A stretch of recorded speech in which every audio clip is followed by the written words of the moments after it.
amigos, hoy día voy a tocar un tema que, tal como fue la vez pasada, se podría hablar horas. Voy a tratar de hacerlo lo más corto posible, porque es un tema de absoluta actualidad, son las computadoras y la internet. Un poquito de la historia de la computadora y luego cómo nació y hacia dónde está yendo la internet, porque estamos llegando a un punto en que están surgiendo problemas. Problemas de diversos tipos, problemas técnicos, como por ejemplo los nombres, tienen que cambiar los nombres, crear, porque simplemente hay tantos usuarios, miles de millones de usuarios, calculo que más o menos unos 3.000 millones de usuarios de internet o más. Y los nombres de las direcciones electrónicas se están acabando y hay que introducir nuevos parámetros del protocolo, lo están estudiando quienes manejan esto.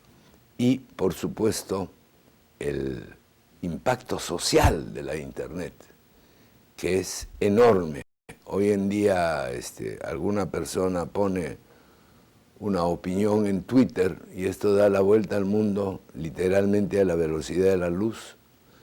Se entera toda la humanidad. No sé si ustedes han visto bueno, salió en todas partes, salió en los periódicos, salió en la televisión y por supuesto en la internet, que un miembro del Parlamento italiano la llamó a una ministra orangután, una cosa que ha dado la vuelta al mundo varias veces en Twitter y en la internet, y está causando una crisis del gabinete italiano. Esto no hubiera ocurrido. Se dice que la primavera árabe es una consecuencia directa de la internet.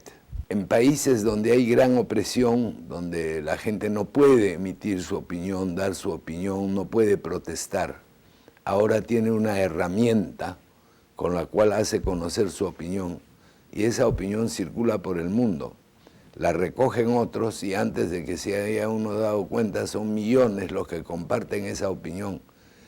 Y según los analistas que estudian la política y los problemas sociales, la internet ha sido responsable de la primavera árabe y está siendo responsable de muchas otras cosas.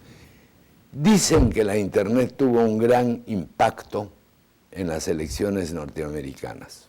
Bueno, pero por el momento vamos a ver cuál es la historia de la computadora, que es la madre de la internet.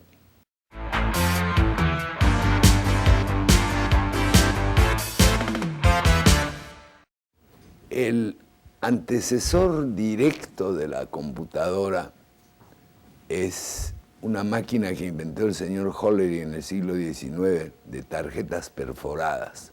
¿Por qué es digamos, la madre de la computadora, o llamémosla bisabuela si quieren?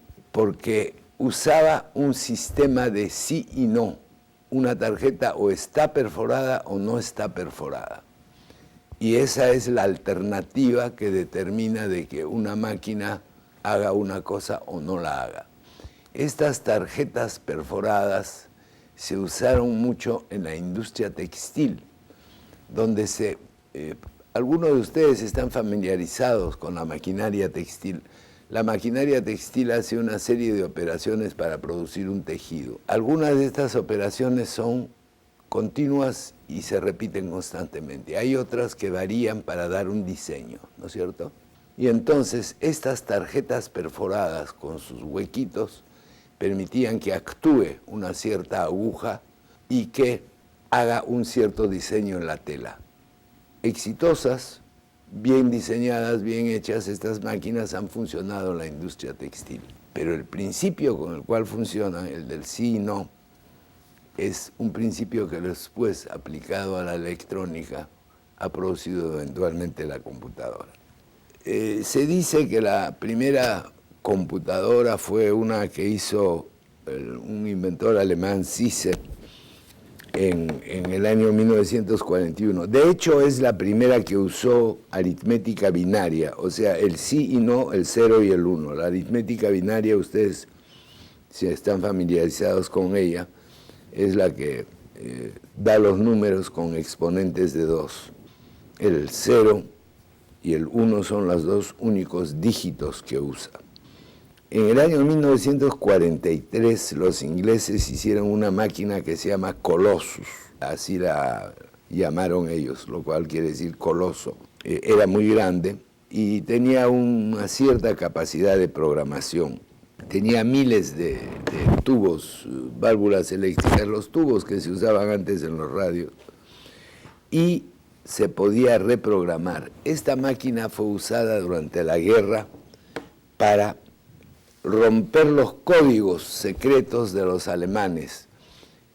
Cuando captaban un mensaje alemán, lo analizaban, y para analizarlo usaban esta computadora. En realidad, ese es un capítulo aparte de la Segunda Guerra Mundial, en el cual jugaron una gran parte los descifradores de códigos, porque captaban los códigos con los cuales se comunicaban submarinos, aviones y estaciones, y trataban de encontrar el contenido, tratar de descifrarlos. Luego terminó la guerra, bueno, siguió el esfuerzo por descifrar códigos en la Guerra Fría, pero la computadora se fueron por otro lado, y en Estados Unidos el ejército americano construyó el ENIAC, que fue la primera gran computadora que se podía aplicar a diversas cosas, desde calcular cuánto era pi con un montón de decimales, hasta hacer diversa clase de cálculos, básicamente cálculos matemáticos, o modelar matemáticamente otros problemas, pero siempre trabajando en bases matemáticas. Esa computadora se manejaba con el famoso tablero de contactos. Se contactaba un circuito con otro por medio de un cable y dos enchufes. Se enchufaba a un lado y a otro, y había que conocer la programación, hacerla no como se hace hoy día con un teclado, sino físicamente conectar dos puntos. Estos fueron los primeros programadores de computadora. El ENIAC tenía esa característica. Entre los años 1946 y 48 fueron básicos para el desarrollo de la computadora. Un famoso matemático, uno de los grandes matemáticos del siglo XX, John von Neumann, que trabajaba en Estados Unidos, era un matemático americano de origen húngaro, fue el primero que diseñó, tuvo la idea de meter un programa en una computadora. Algunos de ustedes deben estar familiarizados con la programación, creo que la estudian, pero la idea de programar una computadora, de meter dentro de la computadora un algoritmo, o sea, una manera de enfrentar un problema, fue una idea de John von Neumann, y fue aplicada por primera vez a la computadora en el año 1946. La palabra algoritmo se usa mucho en computadoras, y voy a darles un ejemplo, el ejemplo más sencillo que se me ocurre de lo que es un algoritmo. Un algoritmo es un árbol de decisiones. Si pasa tal cosa, puedo hacer esto o puedo hacer lo otro. Puedo hacer esto, puedo hacer lo otro. Puedo hacer esto, puedo hacer lo otro. Voy a darles el ejemplo. Yo entro a una habitación donde hay una lámpara de escritorio. Quiero prender la lámpara de escritorio. Aprieto el botón de on y no prende. La primera acción que voy a tomar es ir a la llave de luz del cuarto y apretarla para ver si hay corriente eléctrica. Si no prende, tampoco significa que no hay corriente, que ha habido un corte. Entonces se acabó el algoritmo. Hasta ahí nomás llega, porque si no hay corriente no funcionan las lámparas. Primer paso, o sea, primera rama del árbol. Es una rama que termina ahí, porque solo puede haber una solución si es que la luz no prende, que no hay corriente. pero la prendo y sí hay corriente. O sea que no ha sido un corte de corriente. ¿Cuál es mi próximo paso? Sigue la rama. Mi próximo paso es ver si la máquina, si la lámpara de escritorio está enchufada. Entonces voy, busco el cable, busco el enchufe, lo pongo en el enchufe y prende. Se acabó el algoritmo, porque significa de que estaba desenchufada. Ya no hay más que hacer, ya la lámpara prendió. Pero si no prende, ¿qué hago? Tengo un paso más. La lámpara está enchufada, pero no prende. Entonces saco la bomba. Saco la bomba y veo si la bomba está quemada o no. Si la bomba está quemada, ya no hay nada que hacer sino comprar otra bomba y ponerla. Ya he resuelto el problema. Es la bomba. No es el corte de luz, primera rama del árbol. No es el enchufe, segunda rama del árbol. Seguimos, la tercera rama más arriba es la bomba. Cambio la bomba y prende. Se acabó el algoritmo, he resuelto el problema. No prende. Ahí ya tengo que botar la lámpara y comprar una nueva. Pero este es un algoritmo muy sencillo. Pero da la idea de lo que es un algoritmo. Un algoritmo es una secuencia de posibles alternativas, sí o no, y seguimos avanzando. Ahora, obviamente, los algoritmos son incomparablemente más complejos los que usamos a diario en las máquinas, en las computadoras. Pero tienen si es que pasa esto, pues hay que ver tal alternativa, etc. Pero el concepto básico es el mismo. Es hacer que la máquina tome decisiones, acciones, en función del resultado de una acción. Entonces ahora ya tenemos una idea de lo que es un algoritmo y vamos a seguir adelante.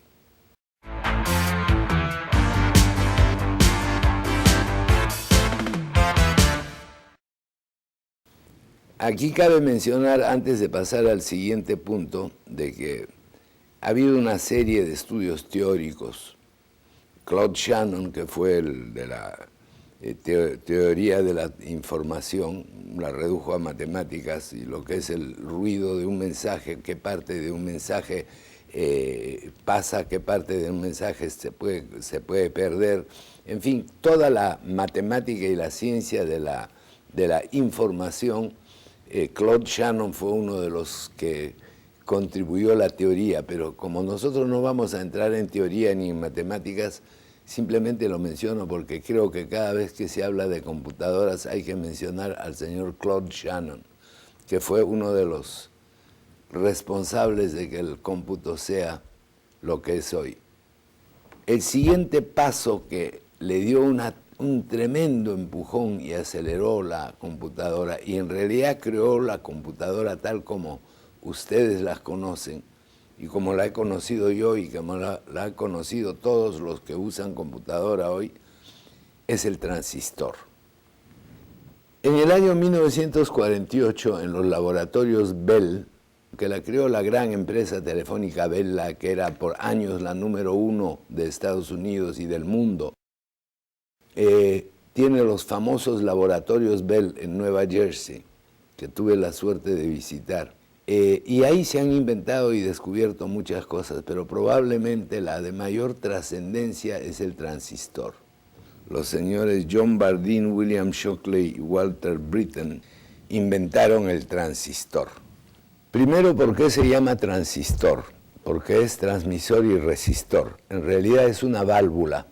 Así como el tubo de vacío, el tubo es una válvula, el transistor es una válvula, pero es una válvula de estado sólido, en la cual no se mueve nada. Es un cristal de silicio que tiene suciedad, se le llama suciedad, que tiene introducido germanio, o en fin, ya la parte de la composición es un tema aparte, pero vamos a que el transistor es una válvula que sirve para controlar corrientes, dejar pasar o frenar una corriente, de acuerdo a la corriente que recibe. O sea que es como llamémosle como una válvula que uno maneja, la abre y la cierra, lo cual significa que puede dejar pasar o no pasar, puede decir sí y no. Y ojo que el sí y no, el 0 y el 1, es la base de la computadora. El transistor permitió reducir la computadora, irla reduciendo muy rápido, desde los enormes cuartos que era el ENIAC, llegó la computadora personal que ya cabe en un escritorio y tiene una pantalla. Ojo que la pantalla de las primeras computadoras era de tubo de rayos catódicos, como las televisiones antiguas, que no son pantallas planas, sino que tienen un cono atrás, porque tienen un cañoncito que tiene que estar a cierta distancia. El transistor se fue reduciendo. La ley de Moore, un ingeniero que propuso esta ley, dice de que cada 18 meses el tamaño del transistor se reduce a la mitad, o mejor digámoslo así, el número de transistores que entran en un chip se duplica. Bueno, esto hoy ya es evidente, porque con los años que han pasado desde la invención del transistor y su aplicación a las computadoras, digamos, al final de los 50, de los 60, ya comenzaron a aparecer computadoras que podían estar en escritorios. Piensen el número de años que han pasado y piensen cómo se ha reducido. Para darse una idea de esto, basta un ejemplo. Hoy día, un teléfono celular tiene más potencia de procesamiento. Ya no digo que la computadora con la cual se llegó a la luna y se volvió, porque esta más o menos está a la par con mi teléfono. Estamos hablando de un teléfono de última generación, de estos que ustedes ven que usa la gente que tienen una pantalla grande y que pueden entrar a internet y en fin, son los que usan los chicos ahora para mandarse mensajes y etcétera, etcétera. Ese aparatito ya tiene más poder que la computadora que ocupaba todo mi escritorio hace 10 años. Bastante más. Y estamos llegando a un punto en que ya los microchips van a comenzar a dejar de reducirse. ¿Pero por qué razón? Porque ya no vale la pena.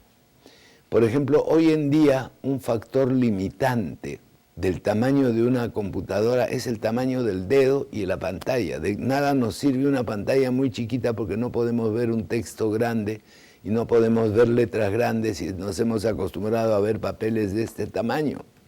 Y nos hemos acostumbrado a teclas en las cuales nuestro dedo cabe cómodamente. O sea que esta reducción de tamaño no va a ser porque no van a poder minimizar más, reducir más los circuitos. Esto se va a parar porque simplemente va a dejar de ser práctico.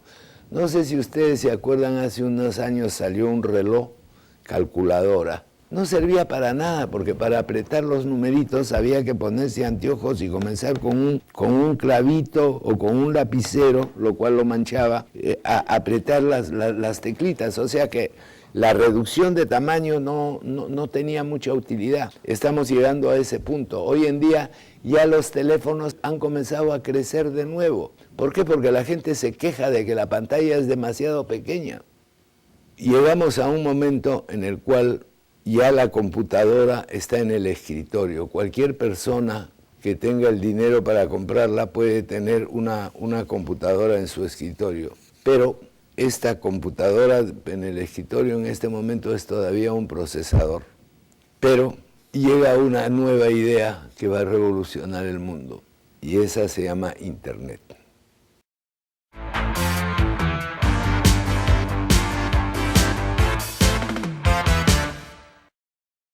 El origen de la Internet.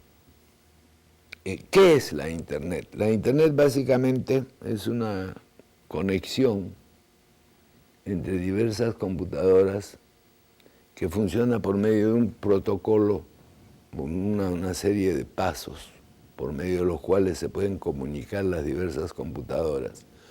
Ya los detalles ustedes lo conocen, les aparece en su programa de correo, les aparece una señal de que han recibido un mensaje, lo abren, tienen direcciones, esas direcciones después vamos a ver cómo funcionan, en fin, cómo nace la Internet.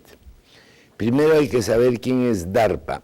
Este es el ARPANET, se llamaba, la agencia se llama en realidad en inglés Agency, Agencia de Investigación y Desarrollo del Ministerio de Defensa de los Estados Unidos. En otras palabras, es la entidad científica que se encarga de resolver los problemas del Ministerio de Defensa o los que les plantea el Ministerio de Defensa para la defensa de su país. Y esta es una entidad científica. Esta entidad científica, para poder comunicarse mejor entre los diversos departamentos, comenzaron a conectar computadoras de la Agencia de Investigación del Instituto de Defensa de Estados Unidos, que es el DARPA, y le pusieron de nombre ARPANET, o sea, la red de ellos. Este sistema, como fue el primero que tenía en línea una serie de computadoras, cuando ponen una dirección, esa dirección la busca y va a dar al lugar. Tomemos como ejemplo los primeros teléfonos. La primera central telefónica funcionaba así. Agarraba un teléfono y le daba vuelta a una manizuela. Esa manizuela generaba corriente eléctrica y sonaba un timbre y se prendía una luz en una consola en la central telefónica. La señorita que veía eso enchufaba sus auriculares donde se había prendido la luz y me decía: sí señor, ¿con quién quiere hablar? En esa época había muy pocos números. Quiero hablar con el número 55, ¿ok? Ese mismo alambre con el cual ella se había comunicado conmigo, lo ponía en el 55 y le daba vuelta una manizuela para que, o automáticamente se le prendía una luz y sonaba el teléfono. Entonces yo quedaba conectado por un cable con el teléfono número 55. Aquí estamos hablando de Internet. El señor A le quiere mandar un email al señor B, quiere comunicarse, quiere pasarle un documento. Entonces pone la dirección del señor B y la máquina avanza. Cuando encuentra la dirección del señor B, ahí entra y le envía esto. Esto era a nivel de una oficina. Simplemente en una oficina grande estaban conectadas las computadoras. Pero se les ocurrió sacarlo un poco más lejos. Entonces ya tuvieron que poner una computadora especial que se llama servidor para conectarse, en este caso con otra oficina que ya no quedaba en el mismo edificio. Cualquiera de los que estaban empleados en esta sala, llamémosle, podía poner una dirección, esa dirección entraba al servidor, el servidor buscaba la dirección y lo conectaba con la computadora que estaba buscando. Este es el principio con el cual nació la Internet.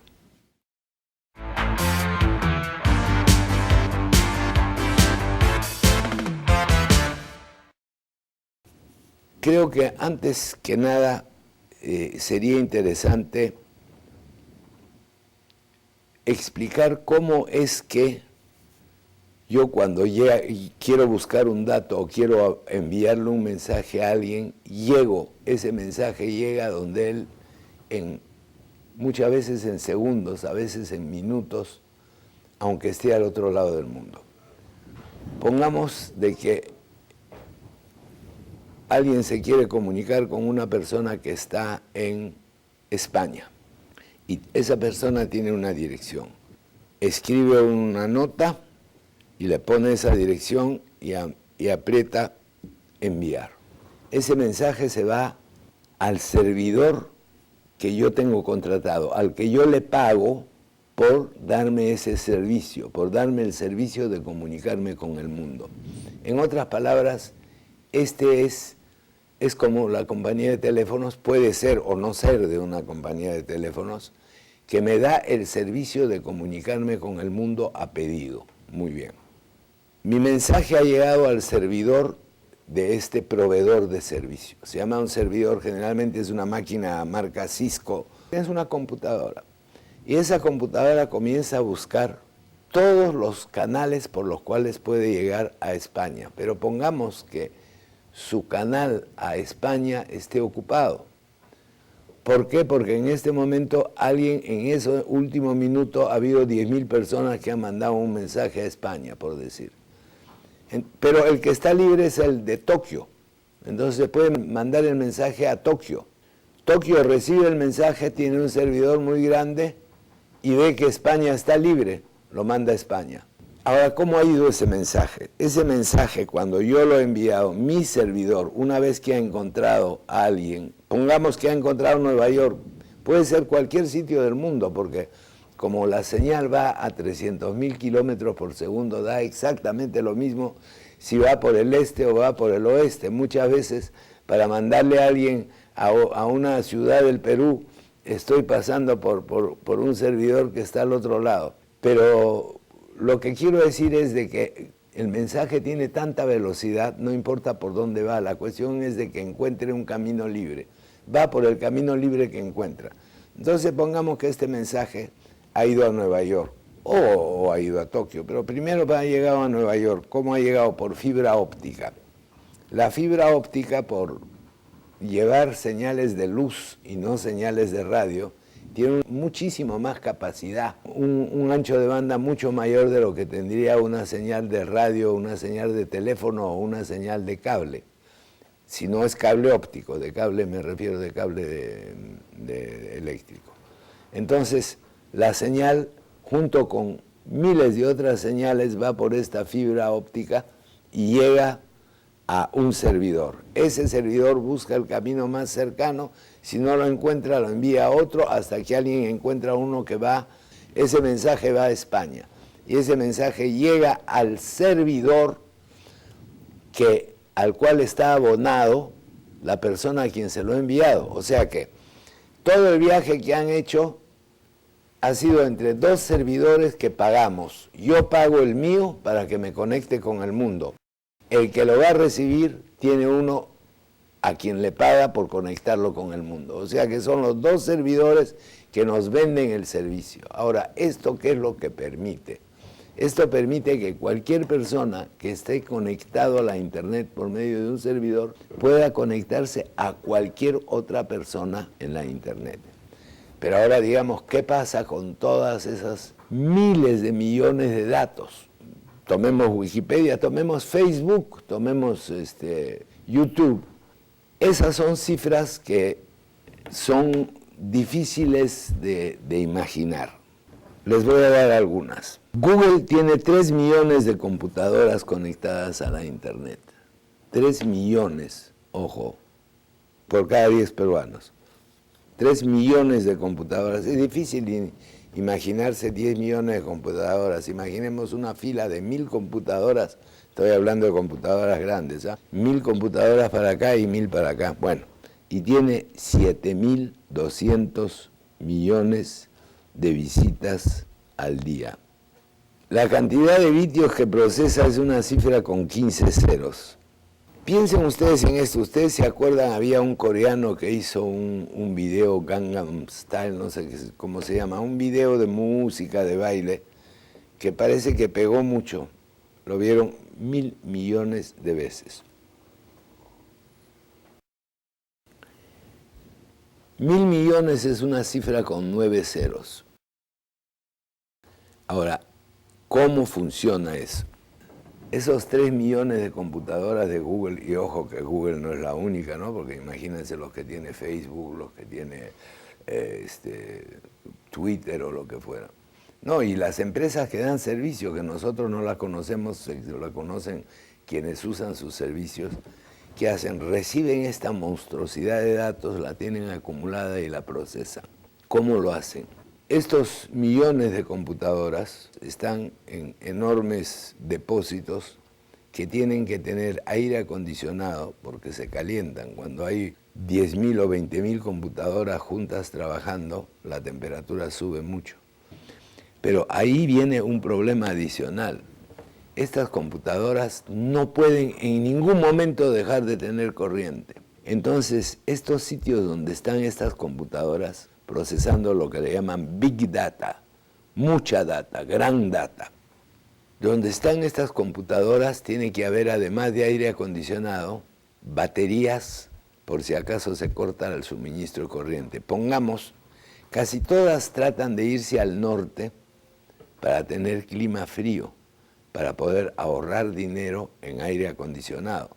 Están pensando irse a Alaska y Siberia ahora para tener el mínimo de calor el máximo de frío para poder ahorrar dinero porque se gastan una fortuna en combustible para mantener el aire acondicionado.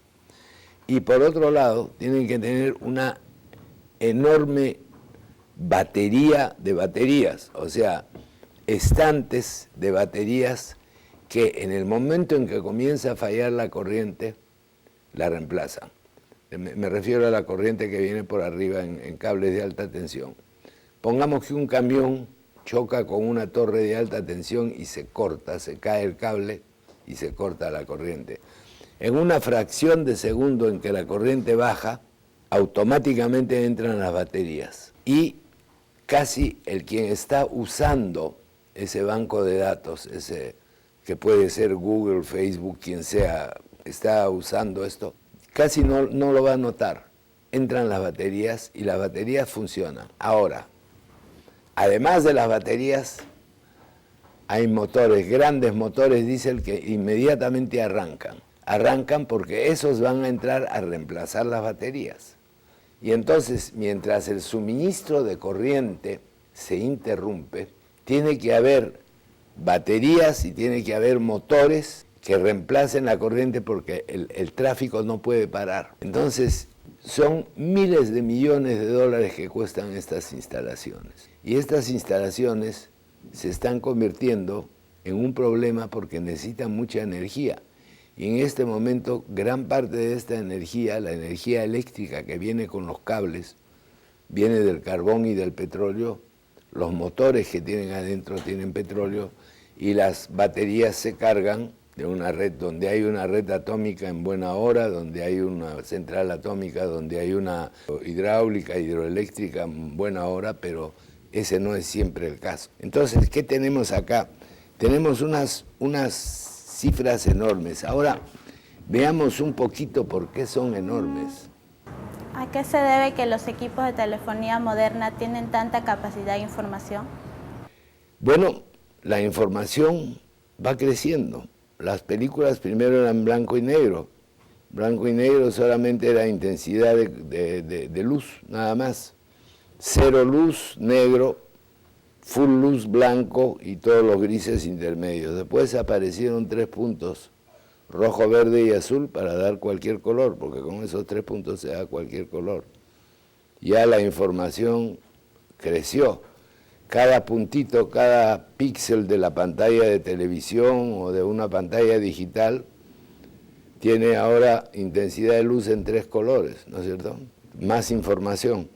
Ahora ha salido la tridimensional. Y aquí hay un dato que es interesante. Si pensamos en que cada vitio sería un grano de arena, una película digital tendría toda la arena de 1 kilómetro de playa. Una película de 3D cada 10 semanas produce una cifra de megas son 9, gigas son 12, teras son 15, petas son 18 ceros, de 18 ceros. Una película de 3 dimensiones tiene una cantidad de información que son 18 ceros de vitios, petavitio, zetavitio, 21 ceros. Se ha alcanzado. Ha habido varios pasos en el desarrollo de la Internet.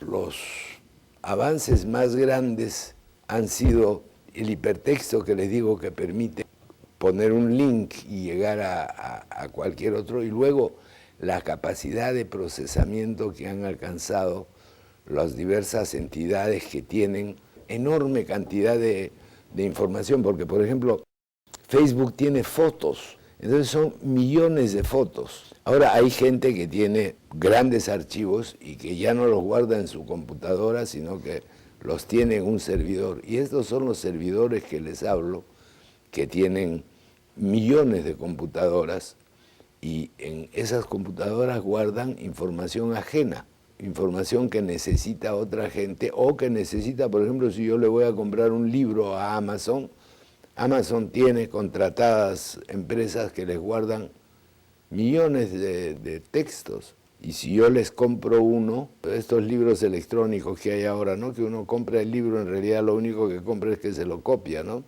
Todo eso requiere una capacidad que va en aumento, una capacidad de storage, ¿no? De almacenaje, y una rapidez de recuperación, porque también cuando hay tan enorme cantidad de datos hay que poder llegar rápido al que se busca y la velocidad a la cual viaja la información, o sea, la cantidad de bitios, de megabitios por segundo que puede transmitir. Por eso es que se usa la fibra óptica, que tiene un ancho de banda. Todos los servidores de celulares, internet, etcétera, utilizan las baterías aun cuando terminan la vida útil. ¿Cómo se elimina? Las de Google, por si acaso, esos son baterías recargables, pero los millones de baterías en teléfonos, en computadoras, cuando mueren, cuando acaba su vida útil, me acaban de preguntar qué pasa con ellas. Son basura venenosa y reciclarlas cuesta muchísima plata. Todo se puede reciclar, pero a veces el producto del reciclaje no justifica en absoluto el costo. Bueno, la única respuesta que se me ocurre darles honesta es que en realidad las baterías son un problema que no se ha resuelto aún. Ustedes, cada vez que se les agotan las baterías de un control remoto o de una linterna, las tienen que botar, y las tienen que botar a la basura, a menos de que alguien les haya dicho le vamos a mandar una caja para reciclar baterías. Lo único que pueden hacer es botarlas como botan toda su basura. De repente reunirlas todas en una bolsa y buscar a alguien a quien le interesen, pero ¿a quién le interesan? Son baterías que ya están agotadas. Es un problema, uno de los muchos problemas de nuestros avances tecnológicos. Bueno, amigos, yo creo que esto ha sido todo por hoy.